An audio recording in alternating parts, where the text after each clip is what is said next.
The other of us, John Fleck, was trying to make sense of the implications of another classic in the Colorado River literature. Purchased from a rare book dealer in the winter of 2012, Fleck's copy of hydrologist E.C. LaRue's 1916 U.S. Geological Survey report, entitled Colorado River and Its Utilization, bears the yellowing of a century. A New Mexico-based journalist drifting away from newspaper work toward an academic career, Fleck was puzzling over the same questions as Kuhn. As Albuquerque, his hometown, increasingly came to depend on Colorado River water, overallocation and scarcity made the problems of the basin personal. LaRue's work seemed to hold the key to understanding how science had informed the decisions that brought us to this point. The conventional story of how this happened, enshrined in Mark Reisner's seminal 1986 book, Cadillac Desert, is that in overestimating the available supply of water, the authors of the 1922 Colorado River Compact did the best with what they had, about 18 years of stream flow measurement. During all of that period, the river had gone on a binge. Our great misfortune, that conventional story would have us believe, was that the compact's framers could not have known that they were allocating the water during unusually wet times. Hundley's criticism brings us part way to correcting the mistake in that conventional story. Yes, as Reisner argues, the 1922 Colorado River Compact negotiators proceeded without a good working knowledge of the river's hydrology.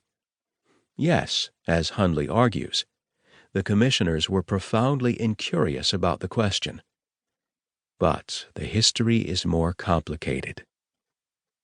The decision-makers actually had available, had they chosen to use it, a relatively thorough, complete, and almost modern picture of the river's hydrology. Had they chosen to use the information, they had at hand more than Reisner's 18 years of stream flow measurement. They had available, but chose not to use, data suggesting a much smaller river in the years prior to the 18 years on which they were relying. Had they taken the science seriously, they almost certainly would have concluded that the Colorado River had less water than the common assumptions underpinning their race to develop the river. We cannot know what they might have done had they used this information.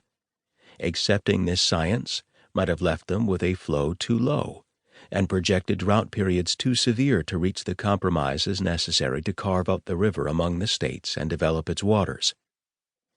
The basic problem was neither the lack of good science nor the ability of the decision-makers to understand the basin's hydrology. The decision-makers were, in fact, intelligent, accomplished, and skilled professionals. The problem was that in an era driven by politics of competition for a limited supply of river water and federal dollars, the decision-makers had the opportunity to selectively use the available science as a tool to sell their projects and vision for the river's future to Congress and the general public. This approach, used by the Compact Commissioners, set a precedent that would continue for decades and color most of the major policy decisions on the river in a way that still wields undue influence today. Today, the Colorado River is fully used, most would say overused. Unless it is by careful design, as happened in the spring of 2014 with an experimental environmental pulse flow, not a drop of Colorado River water makes it to the Sea of Cortez. Demands for the river's waters already exceed the available supply, a situation that will only grow more difficult with continued growth and the impacts of climate change. Science offers new tools to respond to the challenges. Advancements in hydrology and climatology, including the reconstruction of river flows and climatic conditions from past centuries, and a longer and more complete gauge record, give us far more hydrologic and climate information than was available to our predecessors.